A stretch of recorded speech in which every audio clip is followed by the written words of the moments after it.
오늘 다시 흩어지는 교회에 대한 이야기를 나누려고 합니다. 자, 모이는 교회, 흩어지는 교회. 저희 교회에서는 이런 이야기를 참 많이 합니다.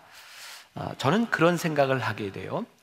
무엇보다 지금 우리 신앙생활을 하고 있는 이 신앙 공동체 교회의 가장 큰 문제가 교회의 본질을 왜곡하는 것이다. 그런데 교회의 본질의 왜곡이 너무 교회 중심적인 생각을 가지게 될 때 교회의 본질을 왜곡하게 된다는 생각을 하거든요.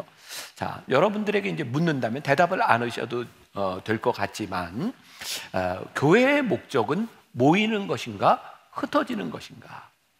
자, 우리들이 분명히 모이는 것이 교회라는 것을 알고 있어요. 왜냐하면 교회라는 말, 에클레시아라고 하는 말 자체가 믿음을 고백하는 회중들의 모임이라는 뜻을 가지고 있으니까요. 그러나 모이는 것이 분명히 교회이기는 하지만 모이는 것이 교회의 목적은 아니에요. 자, 성경에 마태, 마가, 누가, 요한복음 사복음서라고 이야기를 하죠. 여기는 예수님의 공생애, 예수님이 하셨던 일들이 나와 있어요. 이 사복음서가 동일하게 어떤 시점이 되면 예수님의 사역의 분기점이 딱 나눠집니다. 예수님의 초창기 사역은 가난한 자를 돌보고 병든 자를 살리시고 줄인 자를 먹이시는 우리들에게 필요한 일들을 하셨어요. 성경에 보면 예수님을 따르는 허다한 무리, 군중들이 예수님을 따랐다. 많은 사람들이 예수님을 따라갔어요.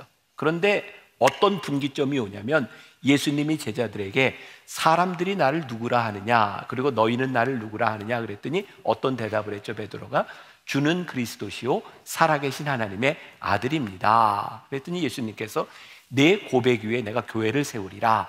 예수님을 주로 고백했어요.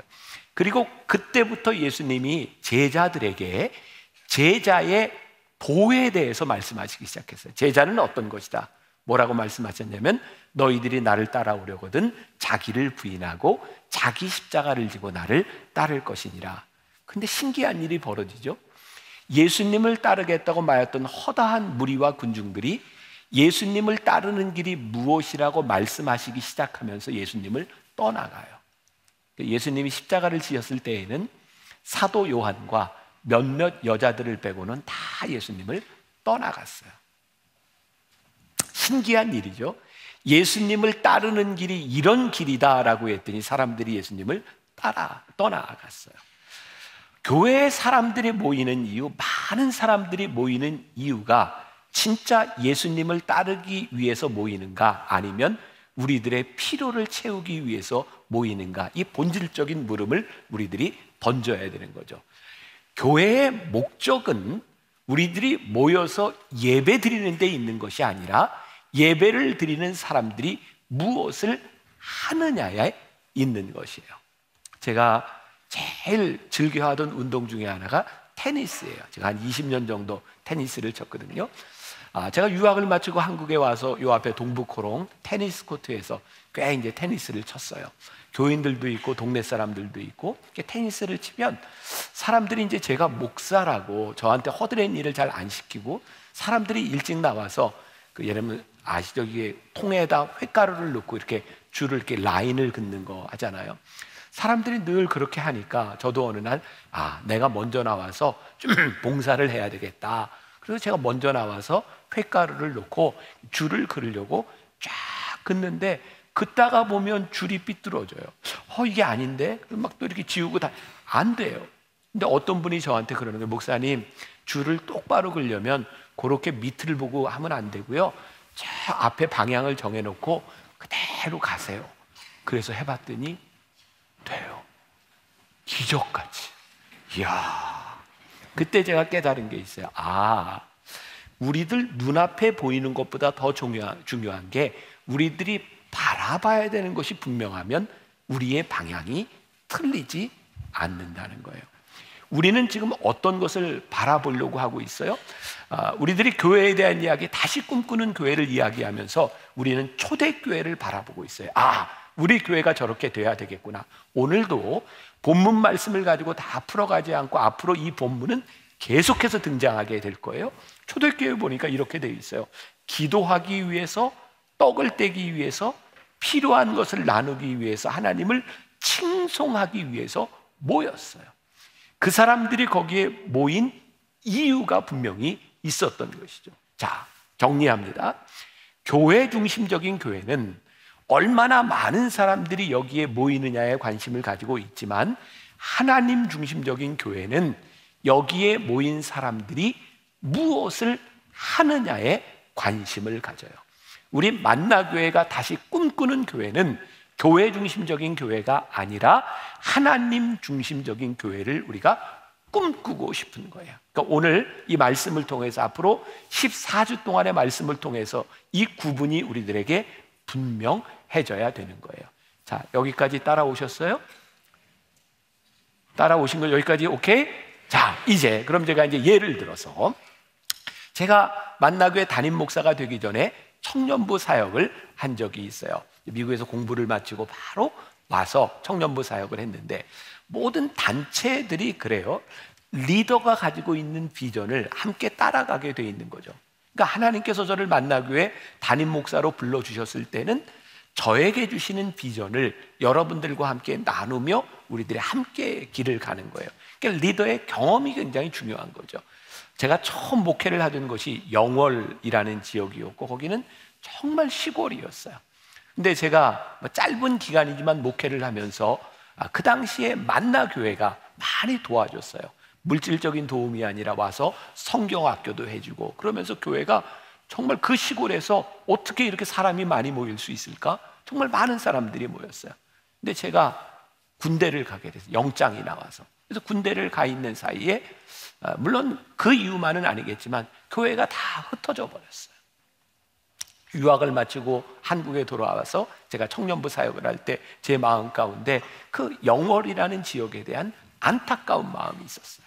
그래서 청년들에게 그런 비전을 선포했어요. 얘들아, 우리가 함께 영월의 한 교회가 아니라 영월 군에 있는 그 작은 교회들을 우리가 한번 살려볼 수 없을까? 그래서 전도팀, 또 교회학교 교사팀, 그 다음에 농활봉사팀, 또 의료팀, 그리고 바브라는 이런 팀들 해서, 그 당시 20여 년 전이니까 거의 25년 전이에요. 만나교회가 이렇게 규모가 있을 때가 아니었어요. 청년들이 7, 80명씩 2박 3일 휴일을 끼고 가서 정말 그 교회 맨바닥에 자면서 거기서 그런 섬기는 일들을 했어요. 섬기는 사람들만 은혜를 받은 게 아니라 그 영월에서도 저희에게 요청이 오기를, 이제 교회 학교가 살아나고 막 이게 뭐가 되는 것 같은데 만나교회 청년들이 매주 왔으면 좋겠다는 거예요. 근데 여기에서 영월까지 매주 가는 게 물리적으로 너무 힘든 거죠. 그런데 물리적으로 힘든 것보다 저에게는 더 힘든 게 있었어요. 자, 여러분들에게 물어볼게요. 교회에서 어떤 목회자가 사역을 하는데 이 사역자가 소위 말해서 성공적이야, 성공했어 라고 말하는 기준은 뭘까요? 사람이 얼마나 많이 늘었나죠. 그러니까 저도 청년 사역을 하는데 청년부가 막 활성화돼서 가는데, 문제는 청년들이 거기에 가서 매주일 봉사를 하려고 하면 새벽 일찍 가서 거기에서 예배를 드리고 봉사를 하고 와야 밤늦게 되는 거예요. 저에게 고민은 뭐였냐면, 제가 만나교회 청년부 목사로서 이 교회에서 인정을 받기 위해서는 얼마나 부흥해야 되는 것이었는데, 그 청년부 수십 명을 매일 아침마다 거기로 보낸다는 게 쉽지 않았어요. 고민이 됐어요. 그런데 하나님께서 저에게 쉽게 답을 주셨어요. 어떤 답이었냐면, 너는 네가 하는 일을 사람들에게 인정받기를 원하니, 아니면 하나님께 인정받기를 원하니? 라는 거였어요. 내가 사람에게 인정받으려고 하니까 하나님이 기뻐하시는 일을 할 수가 없는 거예요. 그런데 하나님이 기뻐하시는 일을 하는데 사람들의 인정을 받지 못할 수도 있다는 것이었어요. 그때 제가 그 시기를 지나고 만나교회 담임 목사가 되고 제가 꿈꾸어왔던 그런 교회에 대한 모습이 뭐였냐면, 우리들이 사람들에게 인정받는 교회가 아니라 하나님이 기뻐하시는 일을 하는 그런 교회가 되었으면 좋겠다. 지난주에도 제가 여러분들에게 그런 얘기를 했어요. 이번 설교 시리즈는 우리 교인들에게 하는 설교이기보다는 그때 하나님께서 저에게 주셨던 그 마음을 다시 회복시키시고, 하나님, 우리 교회가, 아니 제가 변치 않고 하나님이 기뻐하시는 그런 교회가 되기를 소원합니다. 이 길로 하나님이 우리를 다시 인도하신다는 마음을 가지고 이 말씀을 전하고 있는 것이죠. 자, 토요 예배, 제가 수년 전에 토요 예배를 만들 때 그것 때문에 혹시 만나교회가 이단이 아니냐 이런 이야기를 듣고 있었고, 여러분들이 주위에서 듣지 않으면 우리 교회가 이단인지 아닌지 구별 못할 수도 있어요. 그러니까 잘 들으셔야 돼요. 근데 제가 그 토요 예배를 시작하게 된 이유 가운데 하나가, 교회는 건물이 아니고 우리 교회가 어떻게 좀 교회로서의 역할을 감당할까 생각하다 보니까, 그 코로나 전에 막 만나교회 막 부흥했고, 그리고 사람들은 늘어나는데 또 교회를, 또 예배를 하나 더 늘리고, 또 만일 이 만나교회에 다른 공간이 필요하다고 하면 이 천문학적인 숫자의 돈들, 헌금들이 다 그렇게 흘러가야 되는 거예요. 제 생각엔 하나님이 그거 기뻐하실 것 같지 않았어요. 우리가 흩어져야 되겠다. 그래서 토요일 날 예배를 드리고, 사실은 토요 예배를 드리지 않고 주일날 교인들한테 우리가 인 앤 아웃이라고 하는 100개 정도 교회의 리스트를 교인들에게 다 나눠주고, 주일날 좀 어려운 교회 가서 여러분들이 예배도 드리고 거기서 사역도 하고 했으면 좋겠습니다. 근데 우리들의 전통적인 생각에 어떻게 본교회에서 예배를 드리지 않아요? 그런 분들이 있어서 토요일날 이제 예배를 드리고 주일은 흩어지는 일을 하자. 어제도 토요 예배를 드리고 많은 분들이 지금 다른 교회에서 예배를 드리고 있어요. 그런데 그게 잘 되지 않는 거예요. 10시 예배 때는 이미 이제 저 로비에까지 사람들이 앉아야 되는 상황이고, 12시 예배도 거의 이렇게 이제 다 차가고 있어요. 제가 하나님 앞에서 그런 생각을 하는 거예요. 하나님, 우리가 이렇게 사람이 늘어나는 것을 기뻐하고, 그래서 또 예배를 늘리고 또 다른 자원이 투자되는 것보다 하나님께서 우리들에게 허락하신 이 예배 안에서 우리가 감사하게 이 예배를 통해서 우리가 할 수 있는 일을 정직하게 바라보게 하여 주옵소서. 이건 저한테 하는 이야기이기도 해요. 하나님이 더 이상 욕심을 부리는 목회자가 되지 않게 해주세요. 그래서 토요 예배에 여러분들이 나와서 함께 예배를 드릴 뿐만 아니라 그 예배를 드리고 주일에는 여러분들의 가정과 여러분들이 필요한 사역을 위해서 흩어지는 사람이 됐으면 좋겠는데, 이게 여러분들에게 너무 무리가 될 수도 있고 모두에게 해당되는 일은 아니니까 1년만 내가 한번 헌신해보자. 1년 동안 나는 토요 예배에서 예배를 섬기고 찬양대도 하고, 그리고 나보다 신앙이 여린 사람들에게 이 자리를 좀 양보할 수 있는 사람들이 되었으면 좋겠다. 그래서 제 성격이 또 한다면 끝까지 하는 사람이잖아요. 그래서 헌신 서약서를 만든 거예요. 나가다가 여러분들이 지금 목이 메는 건 아니고요. 상태가 안 좋아요.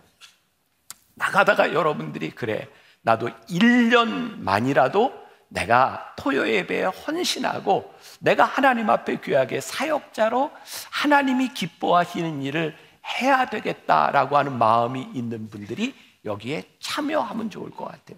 자, 지금 이제 이 말씀을 들으면서 가슴이 두근두근하면 하라는 신호일까요? 말라는 신호일까요?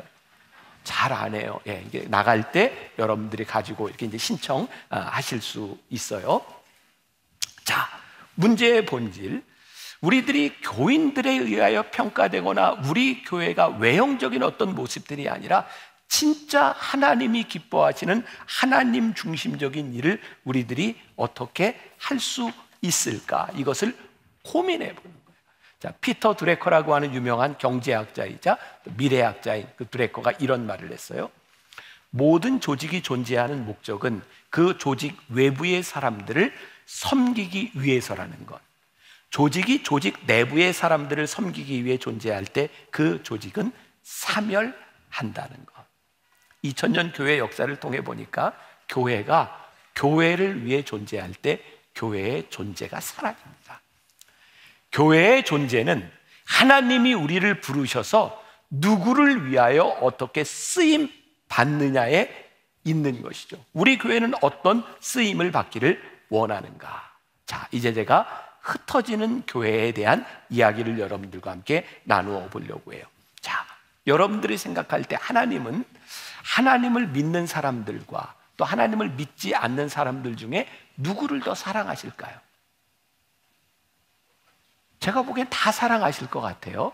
그런데 이런 물음을 한번 던져볼게요. 하나님은 하나님을 믿는 우리 교회 공동체와 아직 하나님을 믿지 않는 저 세상 사람들 중에 어떤 사람들에게 더 관심이 있으실까요?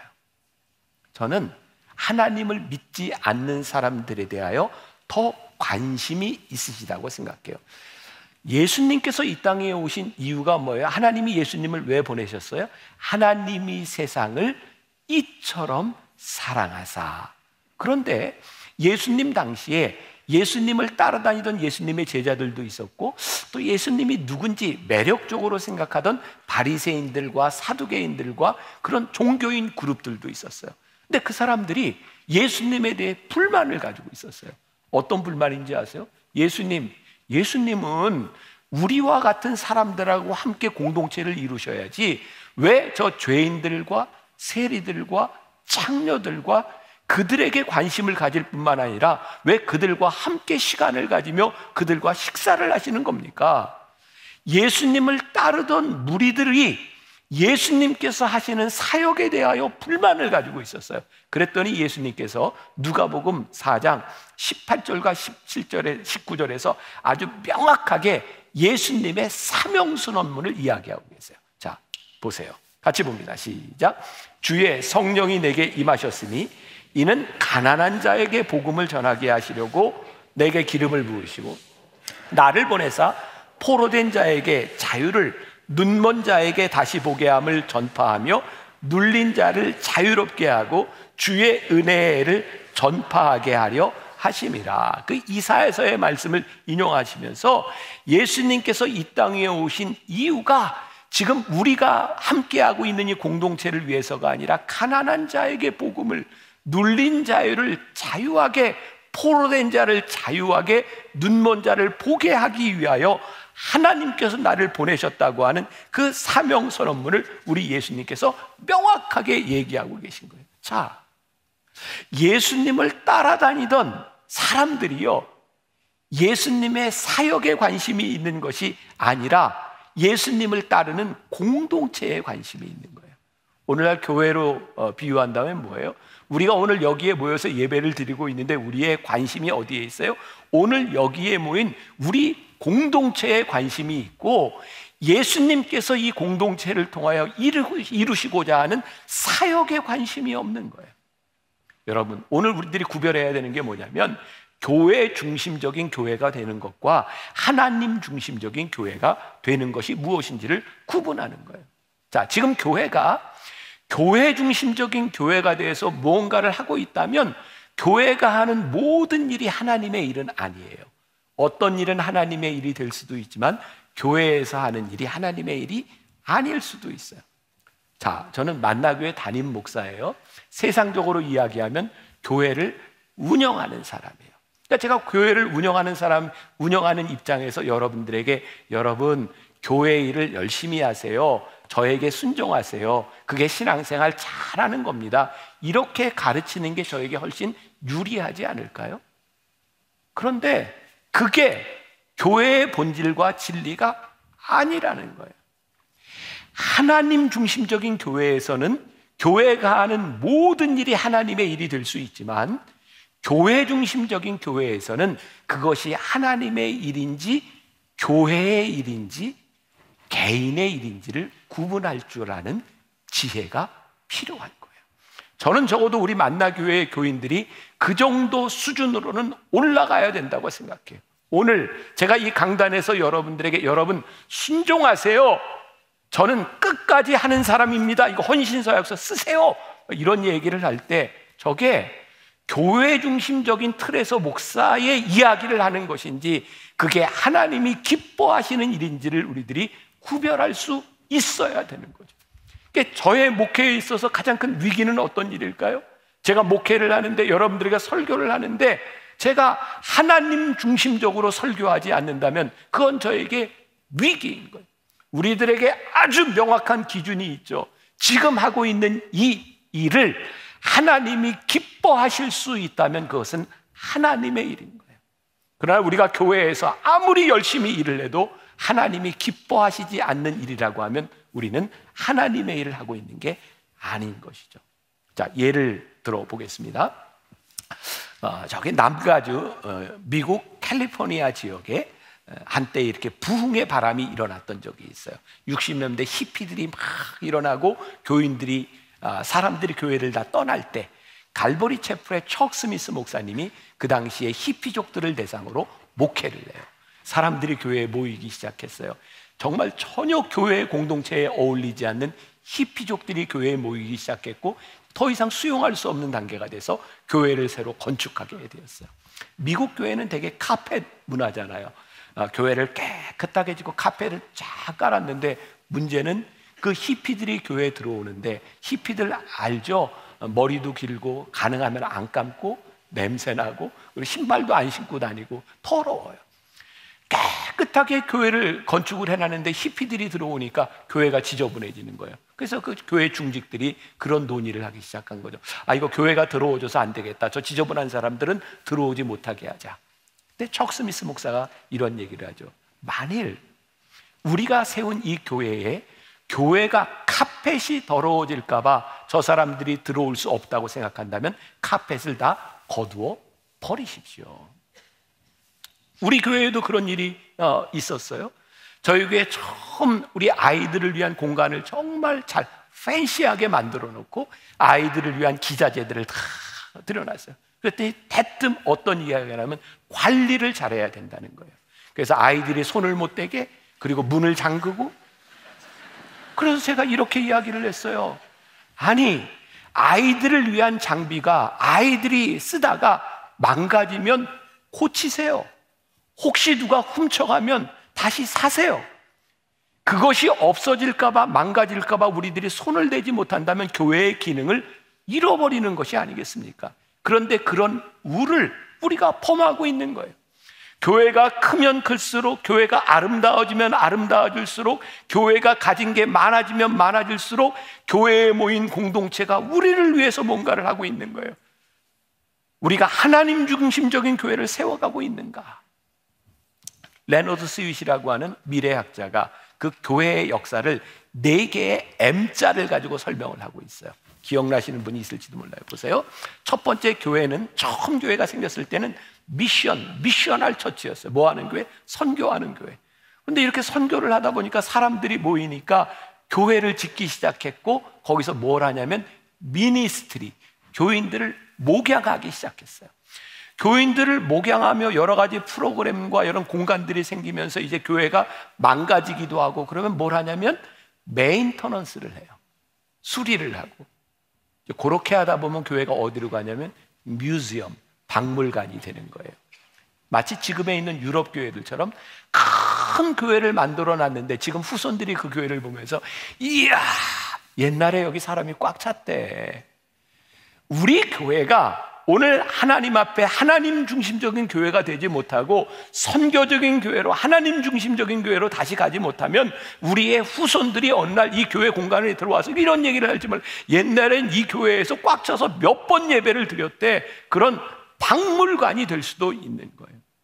교회가 사명을 감당하지 못하면 하나님 중심적인 교회가 되지 못하면 이 교회가 존재할 수 없다는 거예요. 자, 이제 만나교회 이야기를 여러분들과 좀 나누어 봅니다. 지난 20년 만나교회는 많은 리모델링을 했어요.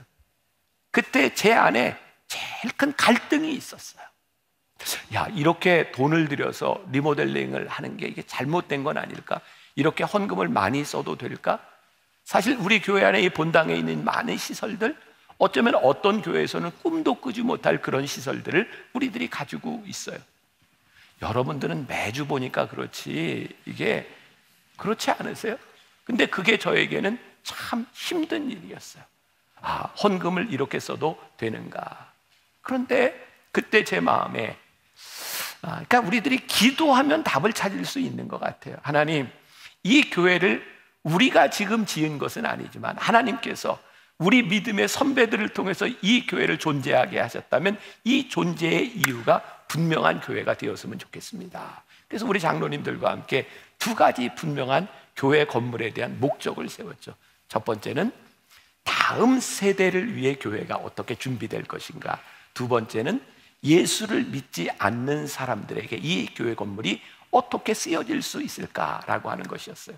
지금 여러분들 너무나 당연하게 보고 있는 1층 로비에 여러분들 뭐 갤러리도 있고 옆에 카페도 있고 또 아이들을 위한 공간도 있잖아요. 옛날에 그 1층은 반 정도가 식당이었습니다. 그리고 어른들을 위한 공간이었고, 그때 저는 이런 생각을 했어요.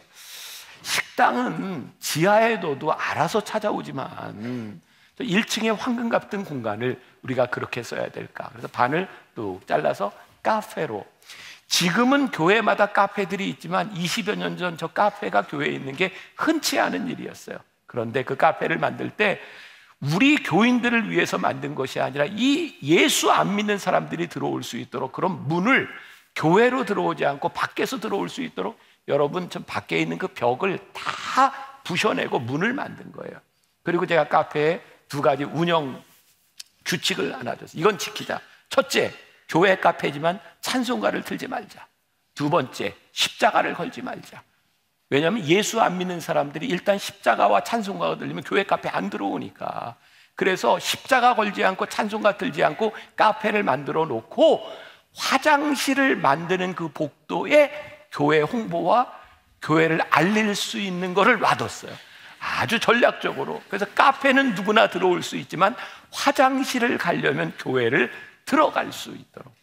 여러분, 이게 아무것도 아닌 것 같지만 그때 제 마음 가운데 이 교회가 예수 믿지 않는 사람들이 발을 들여놓는 곳이 되었으면 좋겠다는 생각을 했어요. 그리고 시간이 지나고 나니까 여러분들 네이버 들어가서 한번 만나교회 탄천 카페를 쳐보세요. 저도 뭐 자전거를 좀 타지만 자전거 타는 라이딩 하는 사람들의 성지가 카페 파고수예요. 여러분들 가다 들려서 쉬어가는 데가 만나교회 카페에서 만납시다예요. 그리고 이제 4월에 벚꽃이 피고 5월에 막 잎들이 나타날 때는 밤에 저 카페 옆에 앉을 자리가 없어요.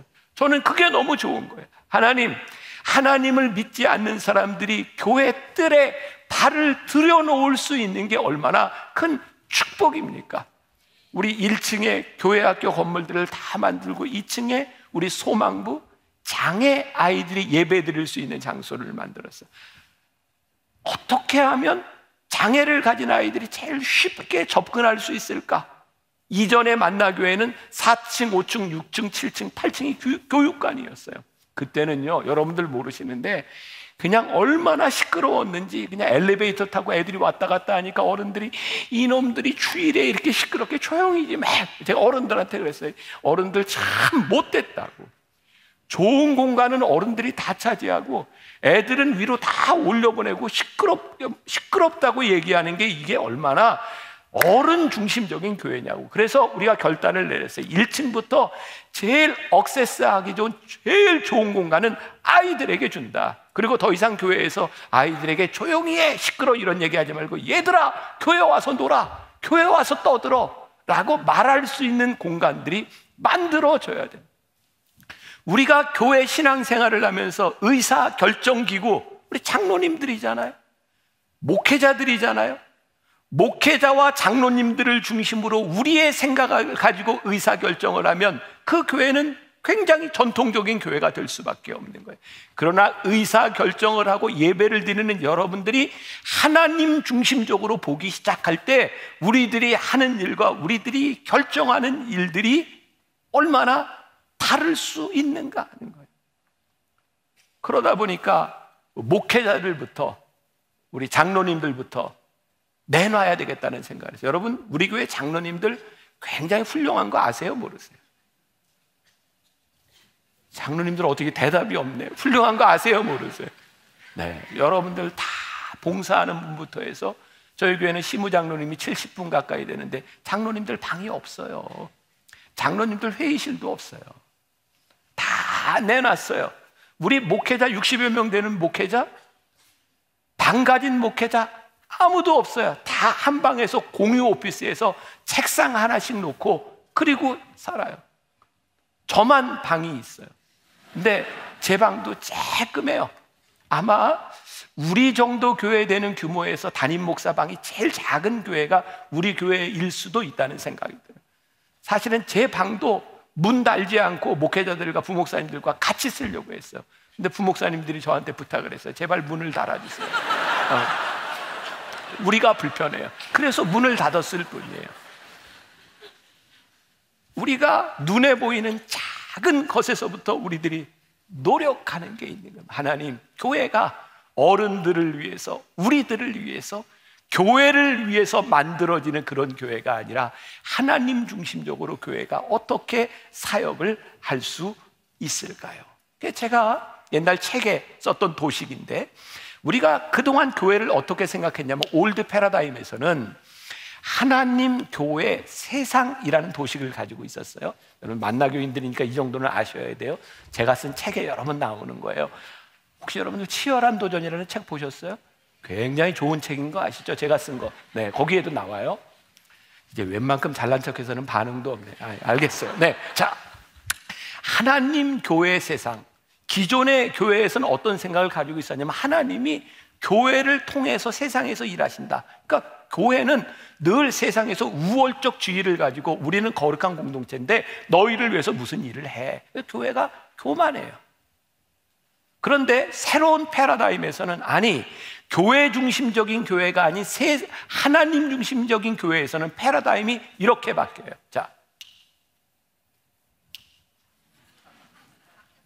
바뀌었어요? 바뀌었구나. 네, 죄송해요. 네.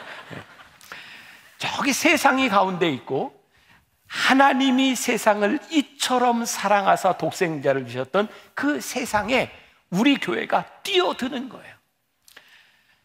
하나님이 교회를 통하여 세상에서 일하시는 것이 아니라 하나님께서 일하시는 이 세상 안에서 교회가 무엇을 할 수 있을 것이냐를 고민하는 거예요. 그래서 우리 교회는 아니, 하나님 중심적인 교회는 무엇을 고민하냐면 이 세상 가운데서 우리들이 어떻게 하나님의 사역을 할 수 있을지를 고민하기 시작하는 거예요. 자, 제가 언젠가 한번 이야기했는데 말레이시아 린이라고 하는 목사님, 말레이시아 쿠알라룸푸르에서 한 2,000명 이상 되는 그런 교회 사역을 하는 분인데 그분은 의사예요. 근데 그 교회 사역자 목사님이 7명이 있는데 다 자기 직업이 있어요. 간호사도 있고 학원 선생님도 있고 변호사도 있고 의사도 있고. 근데 교회가 이렇게 부흥하니까 제가 이제 호주의 그 의료 선교대회에 가서 제가 이제 들었던 이야기예요. 저도 강사로 갔었고. 근데 그 목사님이 이런 얘기를 해요. 목사님은 언제 풀타임 목회를 할 겁니까? 그때 린 목사님이 9 to 5, 아침 9시부터 오후 5시까지 나는 매일 병원에서 일하는 그 시간에 하나님 앞에 불림받은 사역자입니다. 이슬람 사람들이 대부분인 이곳에서 나는 병원에서 의사로서 일을 하면서 나는 사역을 하고 있는 겁니다. 그러니까 목회를 하기 위해서 풀타임 사역자로 불리움을 받는 것이 아니라 이분은 세상 안에서 사역자로 살아가고 있는 거예요. 하나님 중심적인 교회의 이 패러다임은 무엇이 중요하냐면 하나님께서 택하신 교회가 세상을 위해서 무엇을 한다고 하는 것이 아니라 하나님께서 이처럼 사랑하신 이 세상 가운데 우리들이 사명자로 뛰어드는 거예요. 옛날에 우리는 교회를 다니면서 그런 얘기를 많이 들었어요. 아유, 이제 예수 믿기 시작하셨군요. 공동체로 잘 들어오셨어요. 이제부터는 믿지 않는 사람들하고 놀지 말고 관계를 끊고 믿는 사람하고 잘 노세요. 그래서 예수를 오래 믿으면 예수 믿지 않는 사람들과의 관계가 다 끊어져요. 그래서 마치 그리스도인들이 외로운 섬처럼 개토화되어 버렸어요. 저는 오늘날 한국교회의 가장 큰 위기 가운데 하나가 뭐냐면 예수를 잘 믿는 평신도들이 이 세상 안에서 사명자로 살지 못하는 거거든요. 내가 예수를 믿고 하나님 중심적인 교회에서 믿음을 가졌기 때문에 내가 일하는 이 세상 한가운데서 하나님이 세상을 이처럼 사랑하셨던 그 안에서 우리들이 믿음의 사람으로 살아내야 되는데 교회가 이것을 잃어버린 거예요. 교회가 힘을 잃어버린 거예요. 그래서 우리들이 회복해야 되는 게 뭐예요? 교회 중심적인 교회에서 하나님 중심적인 교회로서의 틀을 우리들이 가져 나가야 되는 거죠. 미국의 퀸즈 장로교회 어떤 목사님이 썼던 글인데요. 세상에서 가장 짧은 주례사라는 글을 썼어요. 저는 어제도 지난주에도 이제 결혼 주례를 했는데, 제가 결혼 주례를 하고 나면 그런 얘기를 들어요. 목사님, 주례가 너무 좋아요. 은혜스러웠어요. 우리 믿지 않는 친척들도 와서요, 너무 좋다 그래요. 근데 마지막 말이 참 짧으세요. 그래서 제가 막 좋았다. 이게 짧은 게 제일 잘하는 거구나. 짧은 주례사. 동의하세요? 네. 근데 세상에서 제일 짧은 주례사를 누가 했냐면, 이분의 글에 의하면 김구 선생님이 아는 지인의 아들 결혼식에서 딱 한마디를 했대요. 너를 보니 내 아버지가 생각난다. 잘 살아라. 근데 이 주례를 들었던 사람들이 짧기 때문이 아니라 이 주례사의 여운이 계속 남아있는 거예요. 너를 보니 내 아버지가 생각난다. 잘 살아라. 하나님 중심적인 교회에 우리 믿음을 가지고 살아가는 우리들에게 주는 참 중요한 도전이라고 생각해요. 우리가 세상에 사명자로 나갔을 때, 우리들이 이 세상 한가운데서 믿음으로 살아갈 때, 너를 보니 하나님이 생각나는구나. 내가 잘 살고 있구나. 너를 보니 그리스도의 향기가 나는구나. 내가 참 잘 살아가고 있구나. 저는 우리 교회가 그런 꿈을 꿨으면 좋겠어요. 하나님, 모이는 것이 참 중요하고 오늘 우리가 이렇게 예배드리는 공동체가 참 귀하고, 그렇지만 교회가 모이는 데서 끝나는 것이 아니라 우리를 부르시고 우리를 흩으신 그 자리에서 너를 보니 하나님이 생각나는구나. 너를 보니 그리스도의 향기가 나는구나. 그렇게 교회가 돼서 흩어지는 사람이 될 때 우리가 하나님 중심적인 교회가 되지 않겠습니까? 제가 이번 설교하면서 계속 반복하는 이야기, 하나님, 이 설교는 우리 사랑하는 성도들이 함께 마음을 모아 정말 우리가 꿈꾸는 교회를 향해 가는 것인데, 하나님 먼저 저에게 그 꿈꾸는 교회의 마음을 주셨던 그 마음을 잃지 않도록 하나님 저를 붙잡아 주세요. 제가 여러분들에게 그런 기도를 부탁하고 싶어요. 하나님, 저 강단에 서 있는 김병삼 목사가 오늘 저런 설교를 했는데 하나님, 은퇴할 때까지 저 마음 변치 않고 그 마음으로 목회하다가 우리 만나교회가 하나님 기뻐하시는 교회가 될 수 있도록 우리들이 끝까지 노력하며 달려가는 그런 교회가 되게 하여 주옵소서. 우리들에게 부족함들이 참 많잖아요. 그래서 우리들이 끊임없이 또 되새기고 또 되새기고 우리들이 기억하고 가야 되는 거예요. 다시 우리가 꿈꾸는 교회, 흩어지는 교회. 여러분들에게 제가 1년만 요청해요. 토요 예배 헌신하고 주일에는 그냥 좀 섬기고, 좋은 말로 할 때 나가실 때 좀 이렇게 가지고 나가시면서, 그리고 1년 지나면 또 다른 분들이 또 헌신할 테니까 1년 동안 여러분들이 잘 헌신하시고, 이제 부활절 이후부터 우리 토요 예배가 이제 완전히 재편되고 바뀌어지게 될 거예요. 함께 참여하시고 정말 하나님 기뻐하시는 여러분들 한 사람 한 사람 되시기를 주님의 이름으로 간절히 축원합니다. 자, 환경을 뛰어넘는다는 것에 대하여 제가 지난 수요일 날 저희 교회 김영선 목사님이 수요예배 설교를 하는데 제가 이렇게 마음에 와닿았던 부분이 있었어요. 여러분들이 이제 더 긴 이야기를 듣고 싶으면 설교를 들어보셔도 좋아요. 우리 교회 동산을 맡고 있는 김영선 목사님은 어린 시절에 아버지가 많이 부끄러웠대요. 아버지의 직업이 그렇게 남들이 인정할 만한 직업이 아니라 늘 트럭을 타고 다니면서 보일러 공사를 하고 그런 직업이었고, 교회에 아버지 트럭을 타고 가고 아버지 트럭에 나타나는 것을 보면 창피할 때가 많이 있었대요. 그래서 아버지를 피하기도 하고, 근데 어느 날 아버지의 손을 보게 되었대요. 보통 사람의 손보다 약간 과장해서 2배나 더 두꺼운 굳은 살이 배기고 여기저기 상처가 난, 뜨거운 냄비를 잡아도 뜨거움을 느끼지 못하는 굳은 살이 든 아버지의 손을 보면서 아버지가 우리를 위해, 나를 위해 이렇게 애썼구나, 애쓰셨구나, 그런 마음이 드는 순간 더 이상 아버지가 창피한 것이 아니라 아버지가 나의 자랑스러운 아버지가 되었다, 그런 간증을 지난 수요일 날 해주셨어요. 여러분, 환경이라고 하는 것은 우리들이 경험하는 일이죠. 그러니까 우리들은 지금 있는 환경 가운데서 우리들이 많은 것들을 경험하고 살아갑니다. 그런데 똑같은 경험을 하는데 이 똑같은 경험 가운데 동일한 선택을 하는 것 같지는 않아요. 제가 결론부터 이야기를 하자면 우리들에게 주어진 동일한 환경 가운데서 하나님의 이끄심을 따라 살아가는가 그렇지 않은가, 이것이 신앙인의 분기점이 되는 거죠.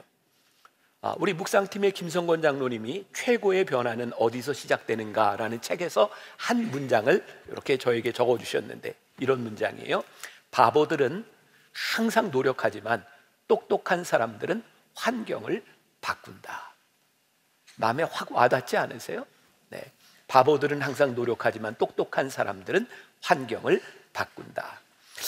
우리들이 환경의 지배를 받으며 열심히 노력하며 살아갈 것인가, 아니면 우리가 이 환경을 뛰어넘어서 하나님의 인도하심을 따라 살아갈 것인가, 이것은 우리 신앙의 아주 중요한 문제입니다.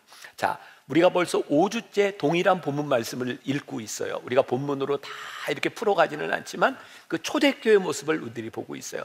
사도행전 몇 장? 사도행전 2장 몇 절부터? 42절부터 47절까지에 나오는 초대교회 공동체의 모습, 우리들이 그 모습을 보면서 우리의 신앙의 본을 좀 찾아가고 있는 거죠. 자, 이 초대교회 공동체는 어떻게 생겼는가? 예수님께서 부활 승천하시기 전에 500여 명의 제자들에게 이렇게 말씀하셨어요. 너희들이 성령을 기다려라, 성령을 받아라. 그랬는데 요 초대교회에 나오는 이 공동체, 요 마가의 다락방에서 성령을 받았던 사람은 몇 명이었죠? 120명이었어요. 사도행전 1장 15절에 보니까 이렇게 표현을 하고 있어요. 잘 보세요. 표현이 흥미로워요. 모인 무리의 수가 약 120명 밖에 안 되더라. 그러면 좀 장단을 좀 맞추. 그게 아니라 어떻게 해요? 120명이나 되더라. 성경이 아주 흥미롭게 이야기를 하고 있어요. 예수님이 500명에게 말씀하셨는데 이게 120명밖에 안 남았어 라고 기록하고 있는 것이 아니라 500명이나 동일한 소리를 들었는데 120명이나 남아있더라. 왜 이 성경의 사도행전 기자는 이렇게 기록하고 있을까요? 그 당시의 상황이 예수님이 부활하시고 난 다음에 예루살렘이라고 하는 곳에서 예수를 믿는 환경이 너무 힘들었던 거예요. 그러니까 380명이나 되는 사람들이 예수님을 교회를 떠나간 것이 하등 이상한 것이 아니에요. 120명이나 남아서 그 약속을 기다렸던 것이 오히려 이상한 일이었어요. 그런데 놀라운 일은 하나님의 약속을 의지하며 마가의 다락방에서 기도했던 120명 모두에게 성령이 임했다라고 되어 있어요. 자, 이건 원고에는 없던 건데 제가 사실은 몇 년 전에 쓴 책 중에 결정의 순간들이라는 책이 있습니다. 사도행전 이야기를 가지고 정말 제가 볼 때는 제일 좋은 책인데 너무 안 팔렸어요. 내가 이해가 안 되는 거예요. 그래서 제가 깨닫는 게 사람들이 좋은 책은 잘 안 보는구나. 지금 이 얘기는 뭐예요? 한번 보시라는 거예요. 제가 써서가 아니라 정말 내용이 좋아요. 나도 참 쑥스럽긴 하다. 자, 근데 거기에도 지금 이 이야기가 나오고 있어요. 자, 이런 결론을 지을 수 있을 것 같아요. 환경의 지배를 받고 사는 사람들과 약속을 의지하고 사는 사람들의 차이.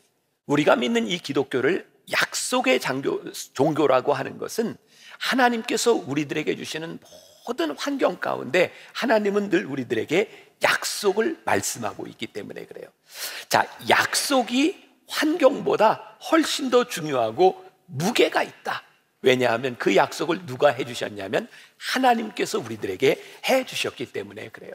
그래서 우리들의 환경이 어떠하든지 하나님의 약속을 붙들고 살아가는 사람들에게는 환경의 지배를 받지 않아요. 자, 우리들에게 다가오는 환경은 다 똑같습니다. 문제는 환경의 지배를 받고 살아가느냐, 하나님의 약속을 의지하고 살아가는 사람이 되느냐는 거죠. 또 환경이 중요하기는 하지만 하나님께서 우리들의 가슴 속에 열정을 불어넣어 주실 때 환경은 우리의 열정을 넘어서지는 못하는 것 같아요. 제가 개인적으로 참 좋아하는 말이 그런 말이에요. 우리들에게 어떤 환경이 오든 어떤 사람들은 환경이 걸림돌이 되기도 하고 어떤 사람은 환경이 디딤돌이 되기도 한다. 참 흥미로운 일이에요. 예수님과 함께 3년 동안 봉고동락하며 예수님의 기적과 예수님의 많은 역사들을 경험했던 그 사람들이 예수님이 더 이상 계시지 않으니까 너무 힘든 상황이 되어버린 거예요. 그런데 예수님께서 성령을 기다리라고. 그런데 더 이상 예수님과 함께하지 않는데, 더 이상 기적이 일어나지 않는데 예수님의 약속을 기다리고 성령을 받았던 사람들에게 나타났던 현상, 초대교회를 뭐라고 기록하고 있냐면 오늘 본문 43절에 보니까 사람마다 두려워하는데 사도들로 말미암아 기사와 표적이 많이 나타나니. 네, 여러분들 이 상황을 아세요? 초대 교인들이 예수님을 믿던 예수님의 제자들과 공동체가 핍박을 받는 상황은 전혀 바뀌지 않았어요. 그런데 그 상황 가운데서 기사와 표적이 일어나기 시작했다는 거예요. 요즘 사람들이 그런 얘기를 많이 합니다. 지금처럼 복음을 전하기에 힘든 때가 없었다. 제가 조금 전에 이야기했죠. 나는 신이다라고 하는 그 이단을 보면서 제가 며칠 전에 그걸 다 봤어요. 제 아내하고 그걸 보면서 그런 얘기 했어요. 야, 내가 남편이라도 아내들한테 교회 가라는 얘기 못하겠다. 아니, 어떻게 저렇게 사람들이 속절없이 돈에 저렇게 속아 넘어가고 저 이성의 유혹에 저런 일들에 속아 넘어갈 수 있을까? 사람들이 교회를 바라보면서 어떻게 저렇게 바라볼 수 있을까? 또 우리가 조금 전에 이야기했던 그 드라마 속에 나오는 기독교, 어떻게 저렇게 우리가 믿는 신앙이 저렇게 희화화되고 저렇게 값싼 구원으로 전락해버리고 어떻게 복음과 저렇게 동떨어진 일들이 일어나고 있는가? 그런데 가만히 생각해 보니까 2000년 교회 역사 가운데 한 번도 복음을 전하는 사람들에게 좋은 환경은 없었던 것 같아요. 오히려 바로 그 사람들에게, 복음을 알지 못하는 사람들에게 우리들이 복음을 전해야 될 책임이 우리들에게 있는 거죠. 아, 그렇구나. 하나님이 저에게 깨닫게 하신 거예요. 지금 코로나 이후에 우리들이 겪고 있는 이 환경은 우리들에게 걸림돌이 아니라 이렇게 복음을 외면하고 있는 사람들에게 복음이 무엇인지를 우리들이 설명할 수 있는 호기를 우리들이 맞이하고 있다. 복음을 전할 수 있는 기회를 맞이하고 있다는 생각이 들었어요. 나는 이쯤에서 아멘이 한번 나올 줄 알았는데 그런 생각하지 않으세요? 복음은 한 번도 이 세상에서 우호적으로 받아들인 때가 없었어요. 그런데 복음의 역사는 계속되고 있는 거예요. 초대교회가 무섭게 성장하는 시기를 맞이했죠. 우리 지지난주에 그런 얘기 했잖아요. 아나니아와 삽비라에 대한 이야기. 성령님을 속였을 때 막 그 자리에서 죽임을 당하고 막 놀라운 기적의 역사들이 일어났어요. 그런데 그때 어떤 일이 일어났냐면 사도행전 7장에 우리가 잘 아는 초대교회의 첫 번째 순교자에 대한 이야기가 나와요. 스데반이 돌에 맞아 죽습니다. 제가 결정의 순간들이라는 책에서 그런 표현을 썼는데, 그 당시에 그렇게 성령의 역사가 강하게 일어나고 있는 상황 가운데서 스데반이 돌에 맞아 죽는 게 사실은 이상한 일이었어요. 성령의 역사 가운데 돌에 맞아도 피 한 방울 안 나고 사는 게 그 당시 초대교인들에게는 너무나 당연한 일이었어요. 왜? 성령의 역사가 강하게 일어나고 있었으니까. 근데 스데반이요, 돌에 맞아 죽습니다. 예수를 믿는다고 하는 그 이유 하나 때문에 돌에 맞아 죽습니다. 그런데 돌에 맞아 죽을 때 환하게 하늘을 바라보며 저 사람들을 용서해 달라고 하면서 죽죠. 여러분, 우리들이 그 상황 가운데 있었다면, 우리들이 초대교인들이라면 이런 상상을 했을 것 같아요. 환하게 웃으며 저들을 용서해 주옵소서 이야기하는데, 와, 하나님께서 천군 천사를 보내셔서 그 돌들을 막아주시고, 아니 막 피가 흐르고 있는데 천사가 나타나서 피가 싹 없어져. 와, 부은 게 쑥 들어가. 사실 교인들이 그런 꿈을 꾸고 있지 않았을까요? 그런데 그런 일이 일어나지 않았어요. 스데반이 그 자리에서 죽습니다. 네, 성경은요, 사도행전 11장 19절에서 이렇게 이야기를 하고 있어요. 그때 스데반의 일로 일어난 환난으로 말미암아 흩어진 자들이 베니게와 구브로와 안디옥까지 이르러 유대인에게만 말씀을 전하는데, 그러면 베니게, 구브로, 안디옥, 이게 어딘지 아세요? 예루살렘을 중심으로 소아시아와 저 아프리카까지 흩어져서 사람들이 복음을 전하게 되었다는 거예요. 흥미롭잖아요. 스데반의 죽음은 초대교회 위기가 아니라 그 위기라고 생각하는 순교의 현장이 선교의 씨앗이 되어서 하나님의 역사가 일어나고 있다는 거예요. 자, 여기서 우리는 그런 의문이 들어요. 하나님, 스데반의 죽음을 어떻게 설명할 것입니까? 우리들에게 일어나는 모든 상황들을 우리는 설명할 수 있는 지혜가 우리들에게 없어요. 그러나 한 가지 우리들에게 분명한 게 있어요. 우리들에게 일어나는 일들 가운데서 우리는 어떻게 하나님의 인도하심을 따라 살아갈 것이냐는 거예요. 오늘 여러분들의 삶에 내가 견딜 수 없는 이 상황의 한가운데에서 하나님이 우리를 어떻게 인도해 가고 있는지 우리는 그 인도하심을 바라볼 수 있다는 거예요. 자, 제가 우리 교회 이야기를 조금 해요. 요즘 이제 새로운 교인들이 너무 많기 때문에 제가 이제 창립 기념일 때면 늘 우리 교인들에게 그 천막교회 시절의 이야기를 이렇게 들려드립니다. 사진을 몇 개 보여드릴게요. 저기 81년 9월 29일 창립되기 전에 저희가 돌아가신 저희 어머니고, 저기 서 있는 조그만 아이가 저기 조연철 목사 사모, 김은아 사모예요. 하나 더 넘겨줘 보세요. 자, 우리가 천막 안에 저기서 예배를 드리고 있는데 맨 오른쪽에 고등학생이 있죠. 저게 저예요. 자, 저도 예전부터 대머리는 아니었다, 분명한 거예요.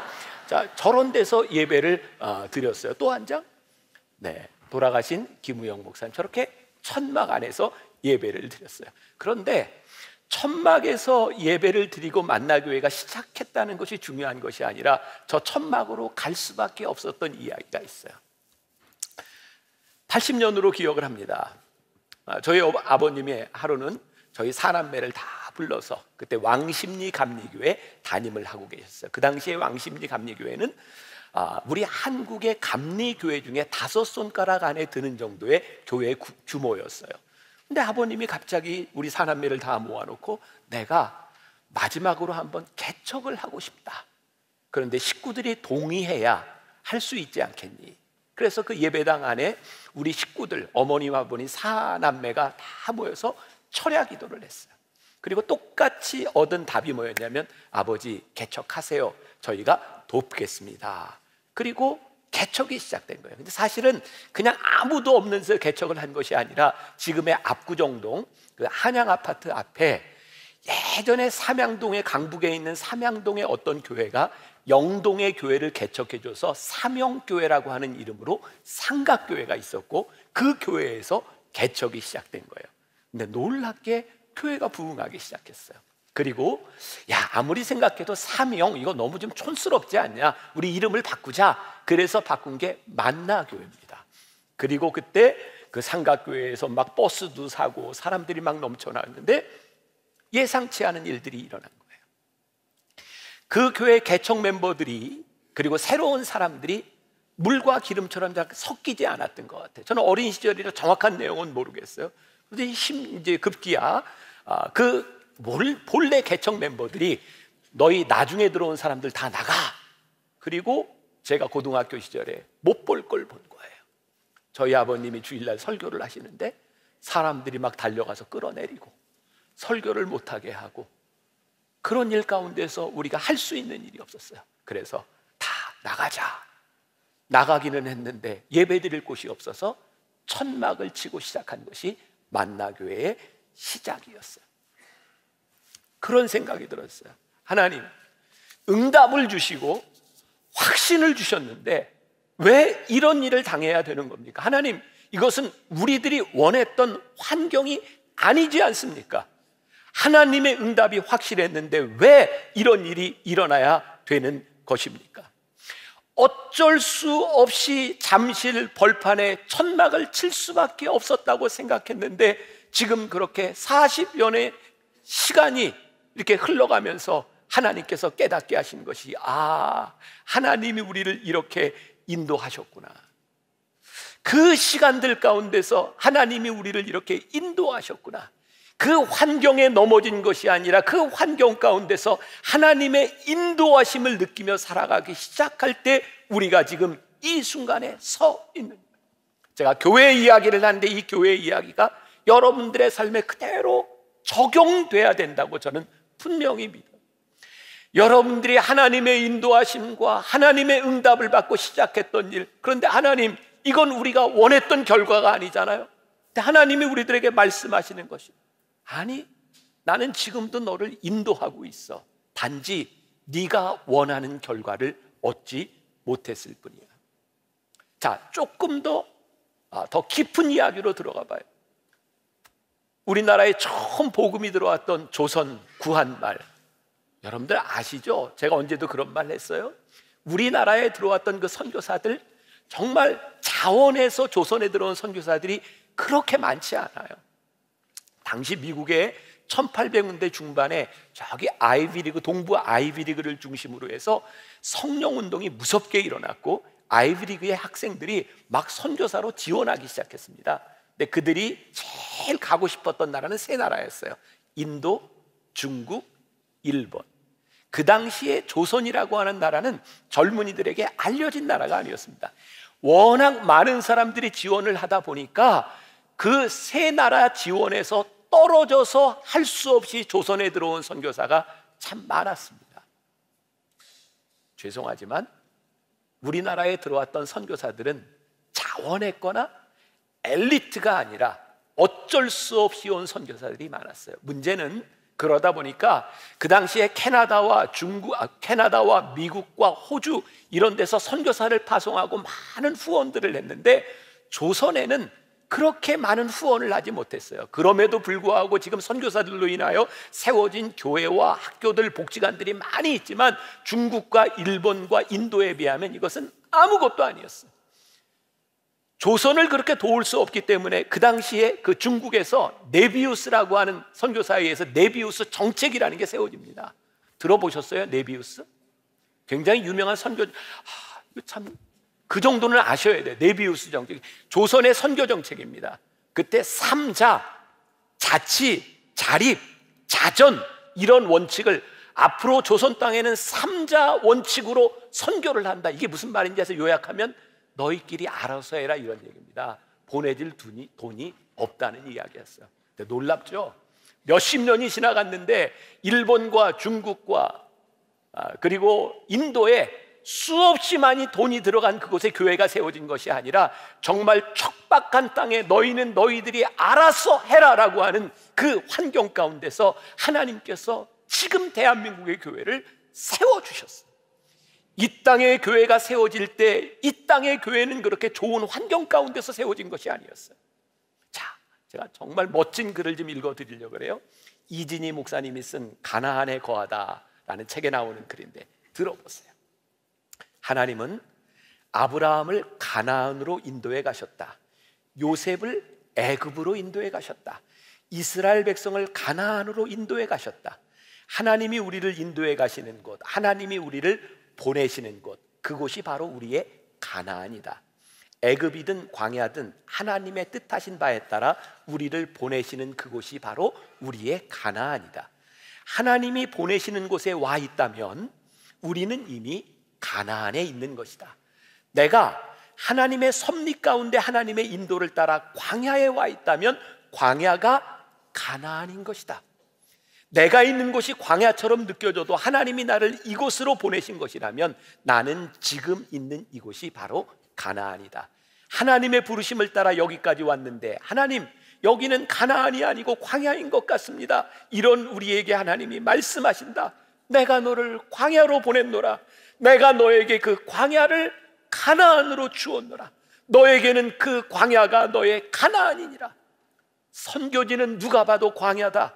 그러나 하나님의 보내심을 받아 광야와 같은 선교지에서 사명을 감당하는 선교사들에게는 그 선교지가 바로 가나안이다.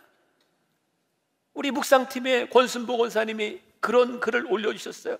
가나안과 광야의 차이는 무엇일까요? 그래서 그분은 이렇게 멋진 말을 했어요. 하나님께서 우리를 광야로 보내실 때는, 광야에서는 하나님의 인도하심을 따라갈 때요, 하나님이 우리를 가나안으로 보내셨다면 우리는 그 가나안에서 우리들이 가져야 될 사명이 있는 것입니다. 가나안은 하나님의 인도하심을 받는 곳이요, 광야는 하나님의 인도하심을 받는 곳이요, 가나안은 우리들에게 사명이 있는 곳입니다. 그래서 오늘 여러분들에게 그런 말씀을 드릴 수 있을 것 같아요. 여러분들이 하나님을 믿고 살아가는데 광야에 있다면 그것은 하나님의 인도하심을 받는 가나안이요, 여러분들이 지금 가나안 땅에 있다면 여러분들에게 사명이 주어진 가나안 땅에 우리들이 있는 것이요, 우리들에게 중요한 것은 환경이 아니라 오늘 그 자리에서 우리들이 하나님의 인도하심을 바라보고 살아가느냐에 대한 것. 1903년 저는 꼭 가보고 싶은 곳이에요. 영국의 웨일즈. 거기에 유명한 부흥운동이 일어났어요. 1903년에 이반 로버츠라고 하는 그 몇몇 청년들이 교회에서 기도 모임을 시작했는데 목사님이 본당을 내주지 않았어요. 그래서 조그만 교육관에서 기도 모임을 시작했는데 그 부흥의 불길이 미국 아주사로, 그리고 1907년 우리나라의 평양 대부흥운동까지 이어지기 시작합니다. 제가요, 이게 말씀을 준비하다가 깨닫게 된 게 뭔지 아세요? 1903년에 그 부흥운동이 조그만 교육관에서 일어났고, 예루살렘의 놀라운 부흥의 역사가 조그만 다락방에서 일어났고, 예수님이 이 땅 위에 오셨던 그 예수님의 탄생의 역사가 작은 베들레헴에서 일어났고, 하나님의 역사와 부흥의 역사는 호화찬란한 곳에서 일어나는 것이 아니라 그곳이 어디이든 하나님의 인도하심을 받는 사람들을 통하여 그 역사가 일어나고, 웨일즈의 부흥의 역사가 미국으로 건너갔거든요. 1906년 미국의 그 캘리포니아 아주사 거리에 아주사 부흥운동이 일어납니다. 그때 아주 유명한 목사님이 하나 나타나죠. 흑인 목사님입니다. 윌리엄 시모라고 하는 목사님. 그 목사님을 중심으로 미국의 흑인과 백인들이 함께 모여 말씀을 듣습니다. 120여 년 전, 여러분, 백인들이 흑인 목사의 설교를 듣는다? 이거 꿈도 꾸지 못할 이야기입니다. 같이 예배를 드리는 것도 꿈꾸지 못할 이야기입니다. 그때 그들이 불렀던 찬양이 있어요. 사랑하는 주님 앞에 형제자매 한자리에 크신 은혜 생각하며 즐거운 찬송 부르네. 내 주 예수 본을 받아 모든 사람 내 몸같이 환난 근심 위로하고 진심으로 사랑하세. 사랑하는 주님 앞에 형제자매 한자리에 크신 은혜 생각하며 즐거운 찬송 부르네. 이 찬송이요, 120년 전 미국에 흑백 갈등이 그렇게 심하던 때에 흑인 목사님의 설교를 들으며 흑인과 백인들이 함께 예배하며 불렀던 찬양이었어요. 성령의 인도하심이 아니면 꿈꿀 수 없는 일들이, 부흥의 역사들이 일어나기 시작했어요. 부흥의 역사는, 하나님의 인도하심은 인종도 나이도 성별도 세대도 뛰어넘는 부흥의 역사가 우리들 가운데 일어나는구나. 하나님께서 우리를 고난으로 흩으실 때에 하나님께서 분명히 이 환경 한가운데서 하나님의 인도하심을 따라 살아가라고 하는 하나님의 은혜와 역사가 있는 겁니다. 우리나라의 최초의 순교자 토마스, 27살의 나이에 대동강변에서 세상을 떠났어요. 여러분, 토마스 선교사도 조선 땅에 선교사로 온 사람이 아닙니다. 23살에 중국의 선교사로 갔어요. 거기서 신혼을 보내던 그 아내가 1년 만에 세상을 떠납니다. 토마스 선교사가 깊은 우울증에 빠지죠. 그때 하나님께서 조선을 보게 하셨어요. 토마스 선교사가요, 2년 동안 최선을 다해 준비하고 언어를 준비하고 성경을 가지고 조선 땅으로 올라오는데 셔먼호를 타고 대동강 강변으로. 아시죠? 무슨 일이 일어났는지. 한마디도 복음을 전하지 못하고 대동강변에서 칼에 찔려 죽습니다. 토마스가 유일하게 한 일이 있어요. 자신을 죽인 박춘권이라는 사람에게 성경을 전해주고 죽었어요. 그리고 그때 12살 난 최치량이라고 하는 어린아이가 성경 3권을 주서요. 자기를 죽였던 최춘권, 그의 조카가 바로 레이놀즈 선교사, 성경을 3분의 2나 번역한 사람들의 조사가 되어 돕는 사람이 됩니다. 최치량, 그 아이가 성경을 가지고 어떻게 할 줄을 몰라서 박영식이라는 사람에게 성경을 주었는데, 이 박영식이라는 사람이 성경을 어떻게 쓸지 몰랐어요. 기억하세요? 제가 언제 한번 얘기했는데 어떻게 썼다고요? 그 주막에 성경을 다 뜯어가지고 도배지로 썼어요. 술을 파는 주막에. 얼마 후에 그 주막이 교회가 돼요. 널다리 교회. 그리고 얼마 후에 그 교회가 이름을 바꿔요. 장대현 교회. 1907년 평양 부흥 운동의 시발점이었던 그 장대현 교회가 바로 토마스 선교사가 아무 말도 하지 못하고 대동강변에 뿌렸던 그 성경책을 가져갔던 12살 아이에 의해서 도배지로 쓰여졌던 그 집이 평양 대부흥운동의 진원지입니다. 참 놀랍지 않습니까? 2000년의 역사 가운데 하나님께서 우리를 어떻게 인도하시는지를 분명히 우리들에게 보여주고 계시는데, 지금 우리들이 처하고 있는 이 환경이 우리들의 인생에 놀라운 디딤돌, 놀라운 부흥의 혹이라는 생각이 들지 않습니까? 여러분들 지금 제 말씀을 들으면서 이 부흥이 사람이 늘어나는 부흥이 아닌 거 아시죠? 부흥의 역사가 일어나는 거예요. 1907년 그 부흥운동을 경험해서 2007년도에 한국교회에 평양 대부흥 100주년 기념운동이 일어났는데, 그때 한국교회가 회개운동을 놓쳤어요. 지금 목사님들 마음 가운데 우리가 그때를 놓친 것에 대하여 가슴을 칩니다.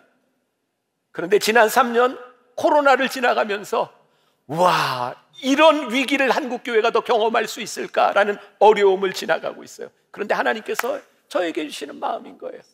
이제 부흥의 때가 되었다. 저는요, 이 교회를 여러분들의 삶에 적용해 보라는 거예요. 여러분들의 인생의 부흥의 때가 되었습니다. 놀라운 일은 이 부흥이 일어나는 그 시기에 동일한 현상이 하나 있었다는 거예요. 1907년 그 부흥운동은 우리나라의 원산에서부터 시작된 부흥운동이었어요. 원산에 1903년 수련회가 열렸는데, 거기에 하디라고 하는 선교사가 강사로 가게 되죠. 그는 캐나다 사람이었고 목사였고 의사였어요. 수련회에서 그는 복음을 전한 것이 아니라 회개하기 시작했어요.